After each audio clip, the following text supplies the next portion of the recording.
6h21, de volta com o Manhã no Ar. Fica atento ao horário para não perder o seu compromisso do dia. E um ônibus da linha 677 pegou fogo na manhã de ontem. Ainda não se sabe o que causou o incêndio, mas o fato levantou uma questão antiga: a precariedade dos coletivos em Manaus. Um transporte coletivo totalmente sucateado. A gente entra, parece que vai cair a janela, a porta, de tanto que treme. As cadeiras, então, os assentos tá todo quebrado. Veículos velhos, quebrados, em péssimas condições de uso. Mais um caso chamou a atenção. Um veículo da empresa Global Green pegou fogo durante o trajeto. As causas do incêndio ainda estão sendo investigadas. O ônibus parou, o motorista acionou todo mundo: olha, tá pegando fogo. Todo mundo saiu, deu para todo mundo sair tranquilo. Aí ele pegou o extintor, foi para frente do ônibus, tentou apagar o fogo. Graças a Deus só pegou fogo aí, todo mundo já tinha saído do ônibus. Mas aí quando ele acionou o extintor não conseguiu apagar o fogo, foi muito rápido. E agora tá essa tragédia aí que vocês estão vendo. Do nada ele chegou bem ali, começou a andar devagarzinho, o motor parou. Aí começou a fumaçar e parou, e sai. Eu tentei pegar a renda, mas não consegui toda. Acho que não teve nem como outras pessoas pararem para ajudar, que o fogo levantou muito rápido. Em Manaus, é comum encontrar situações parecidas. A menos de 100 metros ao ônibus incendiado, outro estava com problemas mecânicos. Inclusive o outro ônibus já teve prego, nesse aí parou aqui, o outro parou ali atrás, já estava com a mangueira estourada ali do diesel. O limite da vida útil de um veículo do transporte coletivo em Manaus é de 10 anos, mas a idade média da frota não pode ultrapassar os 6. A média do uso de um ônibus aqui na capital é de 7 anos. Quem precisa usar o transporte coletivo sente na pele as consequências do desgaste dos veículos. Muito terrível mesmo, porque a gente não tem nem condição de andar nesses ônibus. Teve uma vez que eu fui para casa, o ônibus pregou, aí tive que ir a pé para casa. A pedido do Ministério Público do Estado, a Justiça decidiu, em segunda instância, proibir um reajuste na tarifa de ônibus. Mas, em decisão individual, o desembargador Lafayette Carneiro Vieira Júnior negou o pedido que obrigaria os empresários a comprarem 300 novos ônibus. O MP recorreu e quer que a medida seja revista pelo Pleno e não por apenas um magistrado. Hoje, a tarifa custa R$ 3,80, valor que foi reajustado para conceder melhorias aos usuários. Mas o Sinetran justifica que não há dinheiro para a compra de novos ônibus e nem previsão para renovar a frota. Nós estamos trabalhando, só que não temos como estabelecer nesse momento um prazo para isso, já que há várias medidas que devem ser implantadas e que levam tempo. E possibilitar no futuro a renovação da frota, que é o desejo de todos. E atenção, usuários do transporte coletivo, a partir de segunda-feira, 5 linhas de ônibus não vão mais receber dinheiro na catraca. A gente vai explicar daqui a pouquinho para vocês o motivo disso e quais são essas 5 linhas. Então, se você usa ônibus, fique atento a isso, que daqui a pouquinho a gente vai trazer as informações sobre as 5 linhas que vão deixar de receber dinheiro. Você vai usar o cartão Passa Fácil e o porquê que isso vai acontecer. Já vamos falar sobre isso? Então, vamos lá com o Danilo Alves, que ele tem as informações para a gente. Olá, Danilo, conta pra gente que linhas são essas e por que essa medida, por que elas deixam de receber dinheiro? Adriane, é o seguinte, de acordo com a assessoria do Sinetran, há um projeto, já faz tempo, de que nas linhas de ônibus não aceitem mais dinheiro, apenas o cartão Passa Fácil. E esse projeto piloto está justamente inserindo esse processo. Desde o ano passado ele já vem com essa ideia. Agora, as linhas 037, 050, 056, 081 e 084, que fazem o trajeto dos bairros da Zona Norte e Leste da cidade até o Terminal 3. O que vai acontecer? A partir de acordo aí com uma data, vai haver o processo de apenas o pagamento ser pelo Passa Fácil. Agora, quem quiser pagar pelo dinheiro, não tem problema não, pode utilizar o serviço, mas vai ter que pagar a tarifa lá no próprio terminal.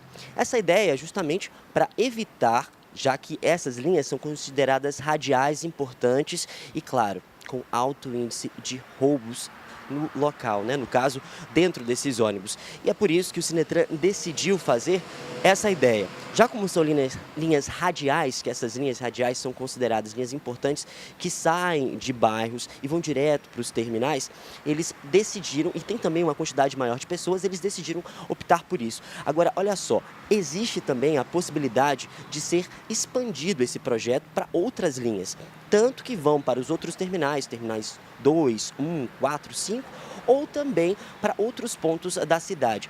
Desde, acredito, julho, agosto, quando houve um índice bastante grande de assaltos a ônibus e também casos até de morte de motoristas, passageiros, já que reagiam a esse assalto. A gente registrou em Manaus cerca de 10 assaltos por dia. A linha 560, por exemplo, era uma das mais roubadas por dia. De acordo aí com o próprio Sinetran, houve um rombo de mais de R$1 milhão.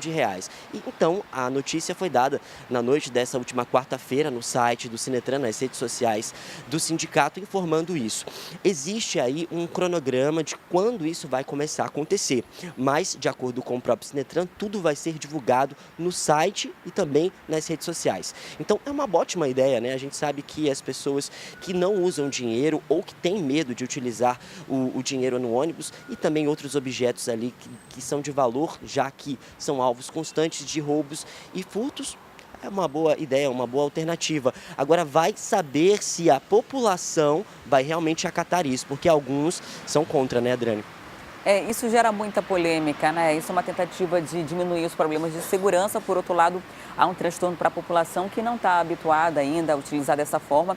E também há uma ineficiência ainda do Sinetran em disponibilizar ponto de recarga do cartão Passa Fácil. Danilo, muito obrigada pelas informações. Daqui a pouco a gente volta a falar sobre isso. E você de casa, está passando aqui embaixo o número dessas linhas. Anota aí. É a linha 037, a linha 050, 056, 081, 084. Essas linhas aqui são as que a partir dessa segunda-feira não vão mais receber dinheiro. Então você tem até o fim de semana para carregar o seu cartão Passa Fácil. Tem gente que nem tem a carteirinha, né? Então tem que ir a um dos pontos do Sinetran, fazer essa emissão e carregar, principalmente se você mora nesses bairros da Zona Leste e da Zona Norte, que são abastecidos aí por essas linhas alimentadoras. Todos esses 5 ônibus saem do bairro e vão até o T3, o terminal da Cidade Nova. Então você tem que ficar atento, porque na segunda, quem não tiver o cartão Passa Fácil não vai conseguir utilizar o transporte público nessas 5 linhas, porque a partir de então não vai ser mais possível aceitar o cartão. É um projeto piloto, essas 5 linhas vão ser experimentais e, se der tudo certo, em breve eles devem estender para outras linhas aqui na capital. E em Manacapuru, a Defesa Civil realizou um curso para a capacitação de agentes voluntários. O objetivo é que essas pessoas saibam agir de forma adequada se houver algum tipo de desastre natural na cidade. Cerca de 40 pessoas da Defesa Civil e outras secretarias da Prefeitura de Manacapuru participaram da capacitação que durou 4 dias. No encerramento, os alunos tiveram que participar de uma simulação de resgate de vítima de deslizamentos de terra. A gente sabe que a maioria desses incidentes que acontecem é por conta de impactos ambientais que a população causa, né? Então, é muito importante a parceria aqui da SEMA junto com a Secretaria de Obras, Saúde, né, Educação. Tivemos toda essa parceria para a gente estar aqui participando desse curso.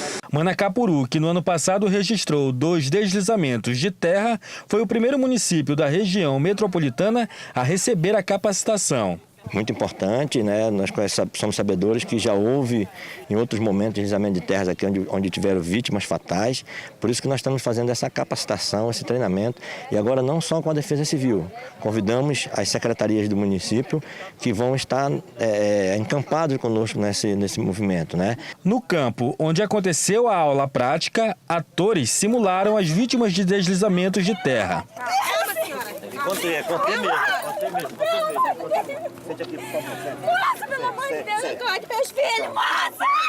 Já os agentes da Defesa Civil trabalharam no isolamento da área, resgate e apoio aos feridos. Está sendo de boa qualidade, né, que o município está precisando, e de extrema conscientização que o povo tem que estar, nós temos que estar preparado para vir resgatar as vítimas. Após o curso, a Defesa Civil de Manacapuru pretende criar um núcleo para levar a capacitação para comunidades rurais que estão passivas ao fenômeno das terras caídas. E daqui nós vamos fazer multiplicadores. Nós também estaremos levando esse curso para as comunidades, para os bairros, para os municípios aqui próximos, né? Para que nós possamos estar preparados para que num momento desse não sermos pegos de surpresa, como já fomos pegos em outros momentos. Eles serão de suma importância para a Defesa Civil do município, porque eles irão auxiliar, porque eles conhecem realmente a realidade da sua comunidade, da localidade que eles moram. Aí só para explicar, aquele desespero todo e também as barcas fazem parte de uma encenação. Aquilo foi montado para fazer uma interpretação de uma situação de desastre mesmo e como as pessoas que foram treinadas agiriam em uma situação como essa, né? Parecia muito real, mas de fato era uma encenação para testar os conhecimentos adquiridos, né, durante esse treinamento que aconteceu no município. E indígenas venezuelanos da etnia Uarau estão recebendo aulas de português aqui em Manaus. O curso é uma preparação para que os refugiados sejam inseridos no mercado de trabalho. Olhares e ouvidos atentos. Durante as aulas, os indígenas da etnia Uarau tentam falar as primeiras palavras em português. A maioria desses indígenas está no Brasil há aproximadamente 1 ano. Eles não falam a língua portuguesa, entendem muito pouco espanhol, que é a língua oficial da Venezuela. Eles falam apenas a língua de origem, o Uarau. A iniciativa do curso é fazer justamente com que eles aprendam português para que sejam inseridos no mercado de trabalho. O curso é voltado para ensinar um novo idioma. A cartilha também prepara os alunos para entrevistas de emprego. Nós temos trabalhado muito, né, devido a essas necessidades dele, em cima das profissões que eles exerciam lá, como é que eles podem estar exercendo aqui, auxiliando eles também na questão de documentação, como eles podem tirar, como eles devem se portar em entrevista. Eles estudam 3 vezes por semana nesta sala que fica no bairro Alfredo Nascimento, Zona Norte. Ao todo, a carga horária do curso é de 40 horas. Tempo estimado para que eles comecem a se comunicar em português. O objetivo é que eles consigam se comunicar o mínimo com a sociedade. Claro que 40 horas, a gente não tem a pretensão de achar que eles vão sair falando português fluente, mas pelo menos de se comunicar diante das primeiras necessidades, as necessidades essenciais e básicas. Esse é nosso objetivo, que a gente alcance essa comunicação das necessidades básicas junto à comunidade amazonense. Gregório, que atuava como advogado há 12 anos na Venezuela, hoje, junto com outros refugiados, quer recomeçar a vida no Brasil. E sabe que para isso precisa aprender a língua do país. Eu procurar uma oportunidade de emprego aqui no Brasil. Você é feliz aqui? Sim, muito. Muito feliz aqui no Brasil. Não como em Venezuela, que com muita necessidade. 150 vagas foram oferecidas aos venezuelanos indígenas. Aos poucos, eles procuram o curso que será ministrado ao longo do ano.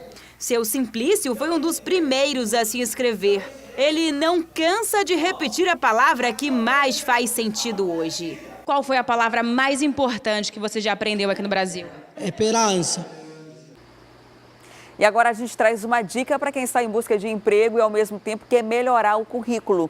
O Centro de Integração Empresa e Escola está oferecendo cursos gratuitos pela internet. E quem vai trazer os detalhes para a gente é a Júlia Magalhães.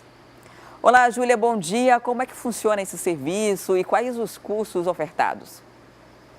Olá, Adriane, muito bom dia para você, muito bom dia a todos. Pois é, olha, esses cursos são virtuais e gratuitos, como você falou, oferecidos pelo CIEE. São 11 cursos para jovens de todo o Brasil que têm cadastro no site do CIEE, que é o ciee.org.br.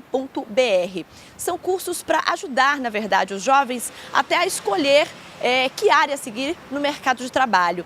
Os mais procurados normalmente são aqueles de introdução à informática e até mesmo como se comportar num processo processo seletivo, né? Na hora que o jovem é chamado aí para uma vaga de estágio, por exemplo. Então, é preciso acessar o site ciee.org.br para saber quais são esses cursos e para poder se matricular, né, em um desses 11 cursos ofertados. E aí o curso funciona de forma completamente online. O aluno, inclusive, pode tirar dúvidas através de chats, e-mails, e aí pode baixar também a apostila, fazer o download gratuito da apostila e aí, claro, tem o certificado para os alunos que estão concluindo esse curso. Agora, tem outros cursos também, como matemática, expressão verbal, introdução à gramática, enfim. Tem uma série de cursos ofertados para o aluno, para o jovem, né, que está entrando no mercado de trabalho, poder se nortear melhor para qual área vai seguir, ou se já tiver escolhido, na verdade, uma área, poder se especializar um pouco melhor e já chegar aí com um diferencial no mercado de trabalho. Então a gente vai repetir aqui, ó, ciee.org.br para os jovens cadastrados no site. Então ainda dá tempo, são 11 cursos e aí é sempre um a mais aí no currículo na hora de procurar uma vaguinha, né, Adriane? Com certeza, Júlia. E a gente perde muito tempo na internet, né? Você pega ali o celular, começa a usar o Facebook, Instagram, de repente passou o dia inteiro ali. Então dá para fazer isso, né? Às vezes até conciliar com o trabalho, com outra agenda de estudos. Você consegue fazer um curso online gratuito, melhora o currículo. E isso faz toda a diferença na hora do mercado competitivo, né? Na hora de disputar uma vaga. Muito obrigada pelas informações. Até daqui a pouco. E a greve dos professores ainda é uma dúvida. Ontem o governo apresentou uma nova proposta à categoria, mas os trabalhadores ainda não definiram se concordam ou não com o reajuste salarial, dessa vez de 15,5%. Menos de 1%. Essa foi a mudança na nova proposta de reajuste oferecida para os professores da rede estadual. Na última semana foi oferecido um reajuste de 14,57%, mas apenas 4,57% seriam pagos imediatamente. O novo valor definido na reunião foi de 15,53%. Esse percentual é o limite que o Estado pode chegar. É o maior percentual de correção da história da revisão salarial no âmbito do magistério e é um aumento maior do que o que será concedido às outras categorias, exatamente porque a educação dispõe de um fundo de manutenção que os outros órgãos não têm. O auxílio alimentação, que aumentou para R$ 420, foi estendido a todos os profissionais que trabalham nas escolas. A retomada do plano de saúde, o Vale Transporte Integral e o auxílio localidade também foram mantidos. Com a ajuda sindical, nós vamos rever as promoções de professores que não são feitas desde 2014 e aí estaremos falando de 22 mil beneficiários desse trabalho e estaremos revisando o plano de cargos e salário da categoria. A proposta deve ser analisada pelo Sindicato dos Professores em uma assembleia nesta quinta-feira. Nós vamos mobilizar a categoria para estudar essa proposta que o governo está apresentando. Não dá para dizer se vai ser aprovada ou se vai ser rejeitada. O Comando Unificado de Greve agora vai reunir, vai estudar, vai pesar prós e contras com todas as debates que nós já tivemos, de tempo, de leis e tudo, e vamos dar um indicativo. Se a categoria votar contra a nova proposta, o governo só pode conceder reajuste de 4,57% este ano, porque o prazo legal para conceder o benefício acima da inflação em ano eleitoral encerra no fim da semana. Um novo reajuste só pode ser feito em 2019. A luta não vai acabar agora e nós ainda temos muita coisa para a gente lutar, trabalhar e mudar para melhorar a educação do nosso estado. Olha só, a reivindicação inicial dos professores, né, de 35% de reajuste para recompor as perdas dos últimos 4 anos sem nenhum reajuste de database, além do índice de inflação. Essa proposta do governo de 15,5% não é de uma vez só, para deixar claro aqui para quem está acompanhando a gente. É um pagamento escalonado. A princípio, seria pago 7,41% referente à database dos anos de 2018 e 2017. Isso já pagariam agora, a partir do dia 1º de maio. O restante, os 8,2% referente ao ano de 2015, passariam a ser pagos apenas em 1º de setembro, né? Então, ao final do ano, é que eles conseguiriam perceber esse aumento de 15%, que ainda é menos da metade do que eles estavam pleiteando quando iniciaram essa greve. E sem o acordo entre a categoria e o governo do estado, os professores continuam acampados na frente da sede do governo. Hoje está prevista uma nova assembleia para a discussão da nova proposta. Cerca de 10 barracas ocupam aqui a frente da sede do governo, na Avenida Brasil, no bairro Compensa. São professores do interior e também da capital, com suas famílias e também pais de alunos. Eles vieram preparados para ficar aqui por tempo indeterminado, até que se saia um acordo com o governo do estado. Aqui tem várias cadeiras, alimentação, banheiro químico. A ideia é sair daqui justamente quando só sair um acordo, né? Com certeza, aguardando uma proposta decente, porque as propostas que estão vindo do governo, todas as contrapropostas estão sendo rejeitadas. Então eles querem nos matar no cansaço, não vão conseguir. Estamos acampados, mais de 10 barracas aqui, capital e interior, porque esse movimento começou no interior para a capital e não vamos recuar. Nós só sairemos daqui com aquilo que nos pertence, 35% de reajuste. Nesta quarta, o governo chegou a dar um aumento de 1%? Um valor irrisório que não satisfaz a categoria e vamos continuar, porque rejeitamos, ele vai com a contraproposta, nós vamos com a proposta nova e está sendo assim, né? Uma briga que não tem fim. Olha, além do reajuste de 35%, os professores também querem a volta do plano de saúde que foi cortado e vocês querem isso, né? A valorização do professor, que tem sido um profissional que não tem sido valorizado nos últimos tempos, né? Desde muito tempo pela classe política. Sim, a pauta ela vai, além do reajuste salarial, é que o professor não sofra assédio, que tenha melhoria na qualidade das escolas públicas, a questão da merenda escolar. Então é pensando na educação do Amazonas. Então não é o nosso sonho estar em greve, mas foi a última instância que a gente teve que recorrer, porque a gente precisa estar há 4 anos sem reajuste salarial. O governo do Amazonas chegou a fazer uma proposta de pouco mais de 14%, mas essa proposta foi rejeitada pelos professores e eles querem que seja realmente seja atingido, né, os 35% de reajuste dessa classe que vem lutando há muito tempo para ser valorizada. E nesta quinta-feira deve ter então mais uma assembleia para tentar mais uma vez um acordo com o governo do Amazonas. Firmes na luta, a greve continua! Firmes na luta, a greve continua! E a mobilização dos professores hoje está concentrada na Assembleia Legislativa do Estado do Amazonas. E é para lá que a gente vai agora ao vivo. O nosso drone está sobrevoando e mais uma vez os professores estão organizados ali no espelho d'água da Assembleia Legislativa, que fica na Avenida Mário Ipiranga Monteiro. E olha só, hoje está previsto que o secretário de Educação compareça à sessão plenária para dar esclarecimentos, né? Essa mesma convocação do secretário foi feita na terça-feira. Os professores se mobilizaram dessa mesma forma, fizeram fila ali para participar da sessão, para ir para o plenário e também para a galeria da Assembleia Legislativa, mas o secretário não apareceu. Disse apenas que se sentia inseguro, não tinha condições de segurança para participar da Assembleia. E aí ontem houve essa nova tentativa de acordo, que ainda não surtiu efeito, e hoje, mais uma vez, os professores estão organizados ali em fila, próximo ao espelho d'água, para participar da sessão e acompanhar o pronunciamento do secretário, que foi convocado mais uma vez pelos parlamentares.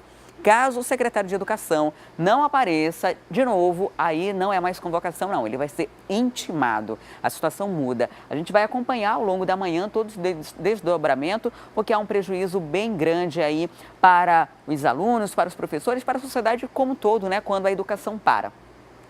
E agora a gente vai ao vivo para a Rádio FM O Dia, onde está o Cleiton Pascarelli, na 93.1. Olá, Cleiton, muito bom dia para você. Bom dia, Adriane. A gente mostrou agora há pouco lá na Assembleia Legislativa, professores movimentados ali, já organizados para protesto. Tem também acampamento lá na sede do governo. Ontem houve uma tratativa, apresentaram uma nova proposta que ainda não foi aceita, vai ter assembleia ao longo do dia. E enquanto isso, o ex-secretário de Educação do Estado agora é ministro. Exatamente. Ontem, inclusive, eu cheguei a conversar com o Rocieli Soares por telefone. Ele está bastante feliz com esse anúncio, né, do governo de que ele vai ser empossado. Agora, ele disse que não pode falar nada, né, dar mais detalhes até que a posse realmente aconteça. Agora, se a gente voltar ao histórico do Rocieli Soares, ele sempre, como secretário de Educação do Estado do Amazonas, levantou a bandeira de que os desiguais precisavam, né, ser tratados de forma desigual.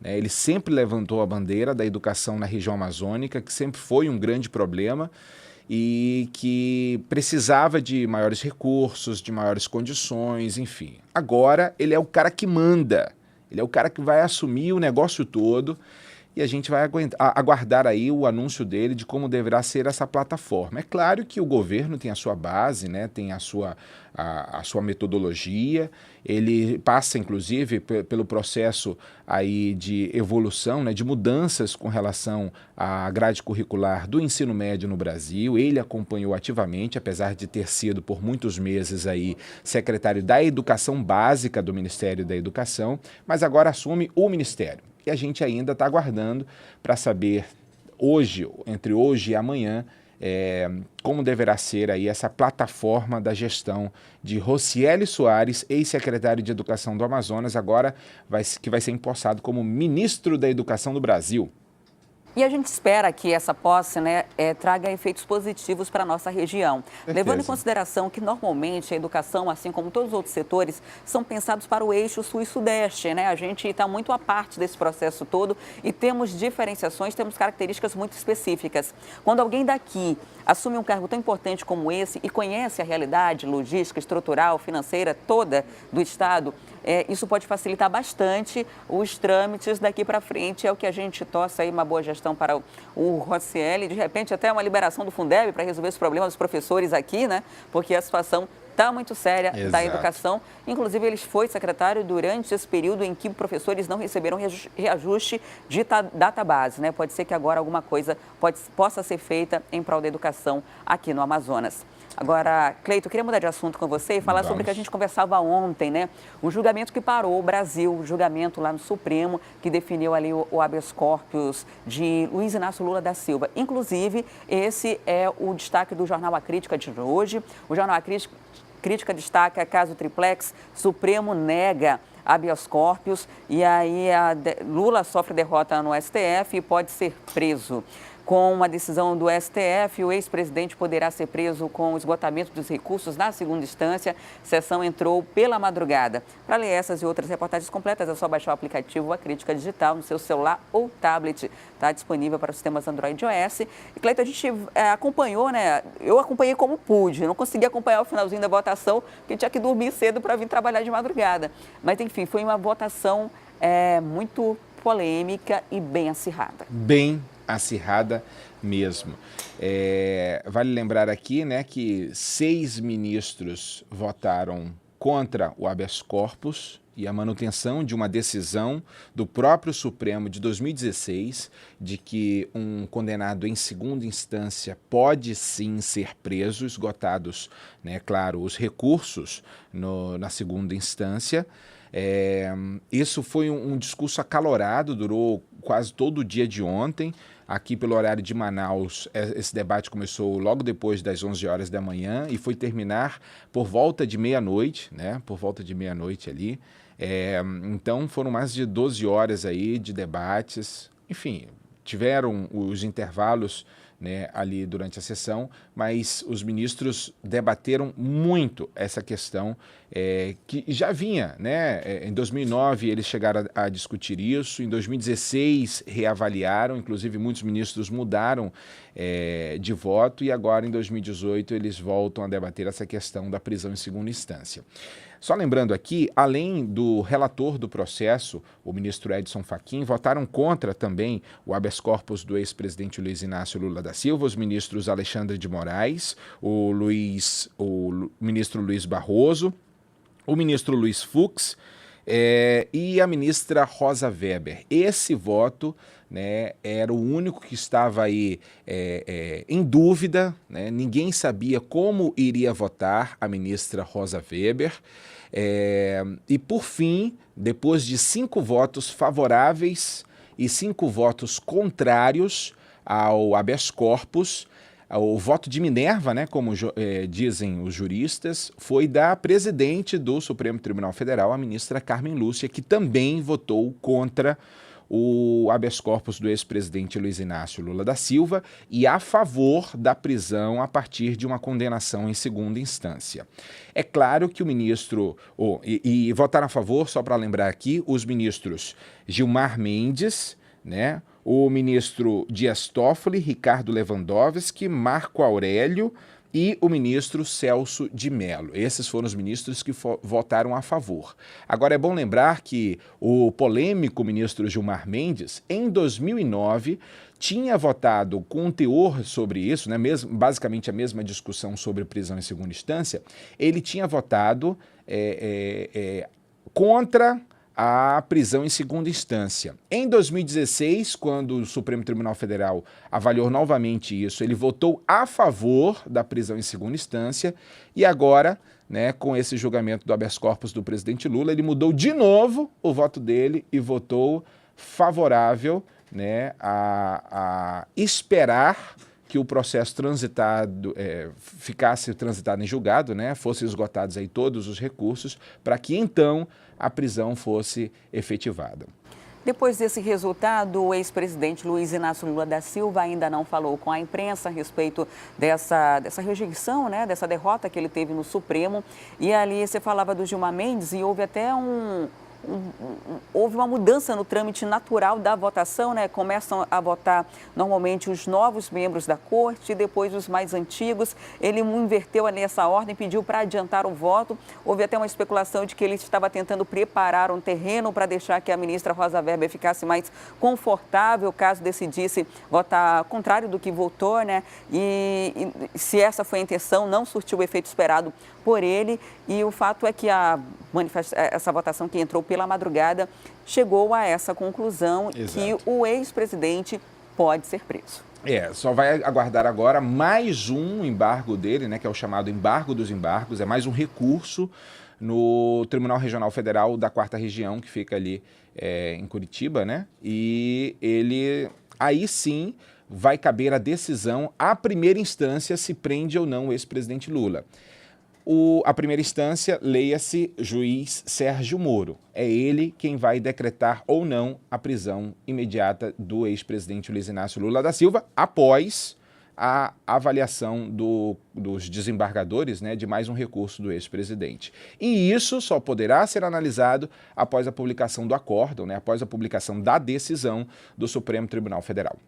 Tá certo. Cleiton, eu vou aproveitar para convidar os ouvintes, né? Tá terminando agora o programa, já daqui a pouquinho aí na rádio. A gente vai continuar falando sobre esse assunto com o cientista político para falar da repercussão, os desdobramentos e o que pode acontecer a partir de agora. Muito obrigada por sua participação, excelente dia. Amanhã a gente se encontra de novo. Bom dia e até amanhã. Até lá. E chegou a hora da nossa entrevista do dia e o assunto hoje é esse resultado da votação que aconteceu ontem, o julgamento do habeas corpus do ex-presidente Lula no caso do triplex do Guarujá. Por 6 votos a 5, o Supremo Tribunal Federal negou esse pedido. E a decisão coloca o político na porta da prisão devido à condenação em segunda instância pelo Tribunal Regional Federal da 4ª Região. E para falar mais sobre essa decisão e os efeitos dela no meio político, nós estamos recebendo aqui no estúdio o advogado, cientista político, Elcio do Carmo. Olá, seja muito bem-vindo ao Manhã no Ar, excelente dia. Bom dia, Adriane, e a todos que nos assistem. Uma votação polêmica, emblemática e que muda muitos rumos do Brasil a partir de então, né? Com certeza, Adriane.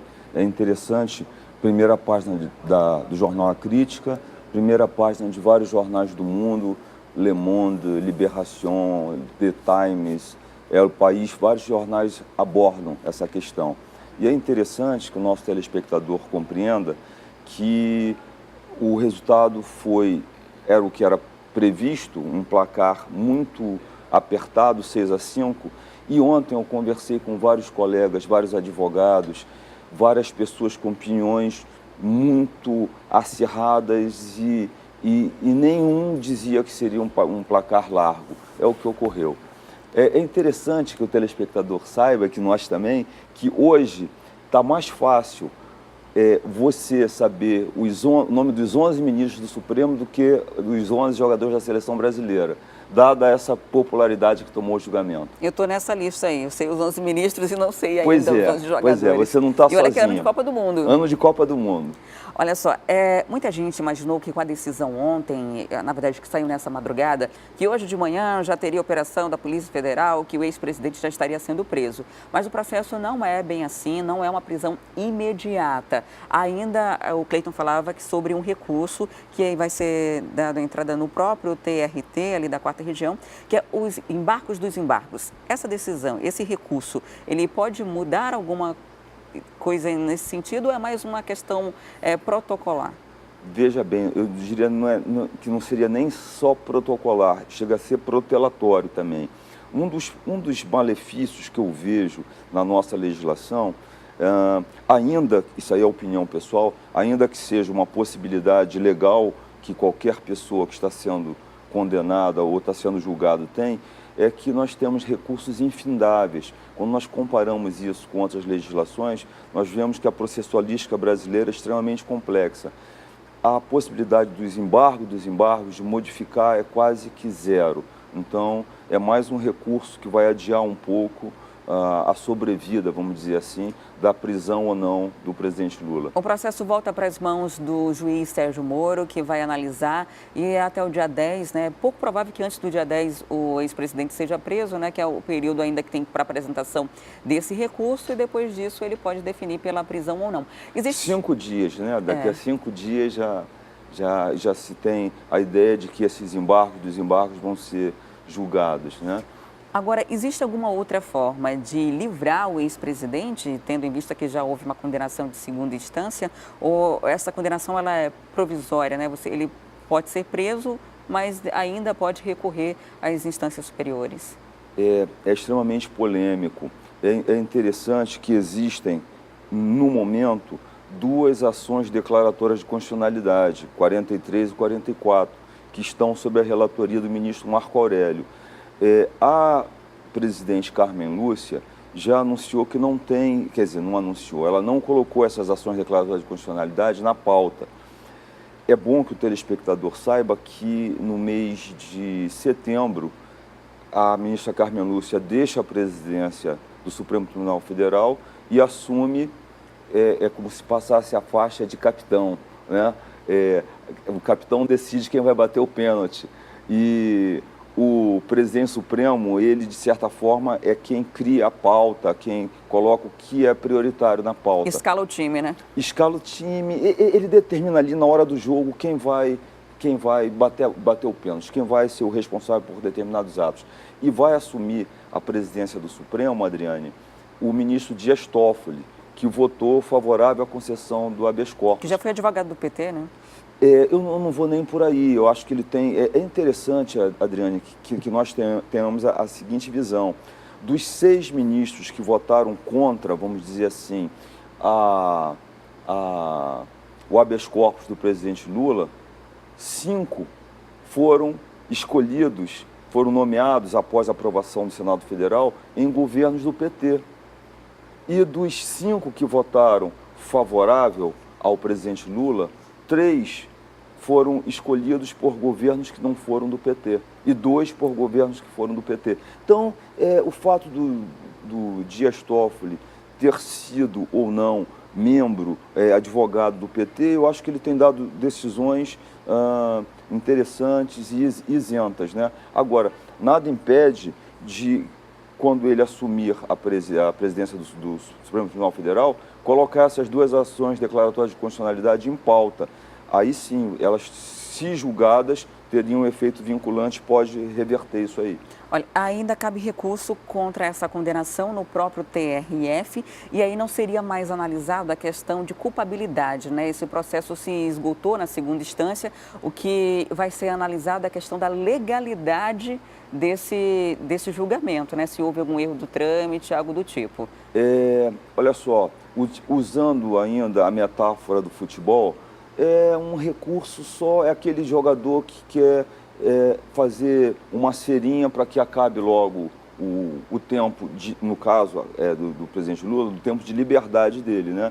É um recurso protelatório, não vai alterar... Só para adiar a situação, mas não muda... Só para adiar mais 5 dias, né? É um direito do réu, sem nenhum problema. Agora, mesmo sendo preso, ainda cabe ao ex-presidente Luiz Inácio Lula da Silva pedidos de habeas corpus, né? A lei não determina quantos pedidos de habeas corpus podem ser apresentados. Esse foi um preventivo para que ele não fosse colocado na prisão enquanto tivesse recursos. Mas ele pode, por exemplo, apresentar um por semana, ele pode alegar um dia que corre risco de morte, outro dia que corre quem está idoso precisa de uma prisão domiciliar. Inclusive, o Maluf fez isso recentemente e conseguiu uma liminar do ministro Dias Toffoli, alegando que tinha 86 anos, tinha problemas de saúde e que a prisão dele precisaria ser convertida para a prisão domiciliar. Isso é um fato, né? Isso ocorre. Na verdade, o habeas corpus, HC, para os íntimos, é um remédio constitucional que prevê que qualquer pessoa na iminência ou sofrendo limitações no seu direito de ir e vir pode entrar com esse remédio. Então, é um direito que qualquer pessoa, num Estado democrático de direito, possuiria. Agora, você falou ainda há pouco sobre as ações diretas de inconstitucionalidade, que As ações declaratórias de constitucionalidade. Isso seria também uma forma do próprio Supremo rever o que já foi decidido, né? De certa forma, sim, Adriane. O que ocorre? O Supremo é o guardião da Constituição Federal. E o artigo 5º da Constituição, lá no inciso 57, determina que não haverá prisão até o trânsito em julgado da sentença penal condenatória, né? O que seria esse trânsito em julgado? Em 2016, houve um entendimento de que isso poderia se dar a prisão após o julgamento em segunda instância. Foi questionado essa decisão e isso aqui vai ser julgado agora com essas ADCs, né, a 43 e a 44, e esse julgamento terá um efeito vinculante, obrigará a todos os órgãos da Justiça a adotar esse entendimento. Ainda que pouco provável, existe uma outra movimentação no Congresso Nacional, que é proposta de emenda à Constituição, que pode alterar a lei, né, e tornar a segunda instância apenas um tribunal de passagem, né? E existe já um projeto que ainda faltam algumas assinaturas, mas que já está circulando no Congresso Nacional, já uma tratativa política de tentar contornar essa situação. Adriane, hoje eu li um dos articulistas do jornal A Crítica, o professor José Seráfico, ele coloca a grande incerteza, ele escreveu o artigo antes do final do julgamento, e ele colocava a grande incerteza que envolve o julgamento, assim como as consequências. O processo legislativo brasileiro, ele é de extrema complexidade. Um projeto para alterar isso não levaria menos de um ano. Lembrando que agora, em outubro, nós teremos novas eleições. Então, são mais especulações que surgem por conta de uma decisão extremamente polêmica. Ontem eu conversava com alguns colegas, alguns favoráveis ao cumprimento imediato após o julgamento de segunda instância, e outros valorosos colegas, defensores públicos, o presidente da Abracrim, Dr. Cândido, não, o contrário, ele quer que se estenda a ideia do trânsito em julgado. Então, isso no mundo jurídico gera uma incrível polêmica e isso traz para o campo da sociedade, todos tentam opinar, todos tentam escalar o time, como nós colocamos aqui metaforicamente, e as especulações a respeito de quais os caminhos que podem ser tomados vão aumentar cada vez mais. É interessante notar que o presidente Lula, hoje, ele é, nas pesquisas que estão até aí, o primeiro colocado. Agora, como fica a questão eleitoral? Porque a condenação em segunda instância, uma condenação por colegiado, já entra ali no quesito da lei da ficha limpa e torna o condenado inelegível. Ainda assim, o ex-presidente estava tentando recursos na justiça para disputar a eleição sob júdice ou algo do tipo. Ele ainda tem chance de concorrer à presidência da República? Adriane, vai ter um jogo político aí. É evidente, é inquestionável que o presidente Lula é uma das lideranças políticas mais endeusadas no Brasil. O reconhecimento dele, essa decisão de ontem, dessa madrugada, na verdade, está repercutindo no mundo inteiro. O PT não pode abrir mão de uma liderança como o presidente Lula. E ele pode, sim, manter a candidatura dele até que o TSE, Tribunal Superior Eleitoral, julgue. Ele ainda não está, a candidatura não está estipulada. E preso? Ele pode concorrer à eleição preso? Nada impede, não, concorrer à eleição não. Eu diria mais, a lei da ficha limpa impede isso. Só que até o momento da análise pelo TSE, ele pode incensar a candidatura dele para que o PT não sofra um esvaziamento. Se o telespectador pegar e for comparar quantos deputados o PT elegeu em 2010 e em 2014, você vai notar que houve um recuo. Eu acredito, sem ter bola de cristal, que haverá um recuo, talvez ainda um pouco mais de 2014 em relação a 2018. O que é muito natural, né? Quando entra essas crises, principalmente no meio político, é muita gente que pula do barco para não afundar junto. Com certeza. Agora, o PT não tem um nome forte como o do Lula. Não A existe. própria Dilma não pode se candidatar, né? Assim, pelo processo, ela nem chegou a se tornar inelegível, mas tem um desgaste político muito grande. Sim, então é difícil que lance né? uma candidata que acabou de sofrer um processo de impeachment. Quem seria o outro nome do PT forte, né? Já se especula algum nome, alguém ali? Nos bastidores já se fala em Haddad. Existe alguém, de fato, que possa ser o nome forte do PT caso o Lula decida lançar uma candidatura? Eu entendo que não, ninguém do vulto do presidente Lula. Se especula do Haddad, agora lembrando ao telespectador, que o Haddad perdeu as eleições para prefeito de São Paulo, né? E tem um outro nome que se fala também, que é do ex-governador Jacques Wagner da Bahia, mas ele não tem assim uma expressão nacional. Então, o PT, não só o PT, mas outros partidos, eles carecem de grandes lideranças Hoje nacionais. A situação está difícil, né? O próprio PSDB, que tinha ali um nome forte de Aécio, os escândalos envolvendo o nome dele também enfraqueceu a candidatura. Sim. E no meio de tudo isso, quem vai ganhando uma força acaba sendo o Jair Bolsonaro, né? No meio desse processo eleitoral. Sim, aí outras candidaturas que radicalizam mais acabam tendo um pouco mais de espaço, né? O que eu acho que isso só enriquece a nossa democracia, lembrando ao telespectador que a nossa democracia é nova. Eu falo isso, Adriane, nesse momento tem centenas de alunos que estão te ouvindo, que te ouvem, alunos de Direito, de Relações Internacionais, de Comunicação. Tomara que eu esteja falando certo aqui, para depois vai para a internet. Não, você é uma estudiosa, você além de repórter, estuda o que você vai falar, então o nosso bate-papo sempre flui da melhor maneira. E todos esses questiona um pouco a questão da legitimidade dos partidos políticos, dos políticos, da representação política. E isso vai se refletir na eleição, não tem a menor dúvida. Professor, muito obrigada por sua participação aqui no Manhã no Ar, para ajudar a gente a entender melhor esse processo, que é muito complexo e ainda vai ter muitos desdobramentos que a gente vai ficar mostrando aqui, afinal de contas, é algo que influencia o país de uma forma toda, né? A gente não está falando só do meio político, mas também de questões de instabilidade econômica e de tudo que envolve o Brasil, né? Você ter um ex-presidente preso, isso questiona muito a credibilidade do país a níveis de investimentos no exterior. Muita gente já deixou de investir nesse processo de crise política e econômica. A gente já reduziu a nossa avaliação no mercado, né? Como se a gente tivesse entrado no SPC, no Serasa dos países quando o assunto é investimento. Então é algo que a gente precisa recuperar essa credibilidade o quanto antes, né? Adriane, a instabilidade política não faz bem ao país em hipótese alguma. Sempre um prazer estar aqui com vocês. Recebi hoje o professor Elcio do Carmo, que é cientista político. E agora a gente vai para o intervalo e depois vamos falar sobre os remédios. Os preços vão ser reajustados ainda essa semana. E ainda você vai ver também o que o cultivo de alimentos orgânicos está ganhando mais adeptos dentro das suas próprias casas. Estou falando da horta caseira. Daqui a pouquinho a gente traz mais detalhes para você. Não saia daí.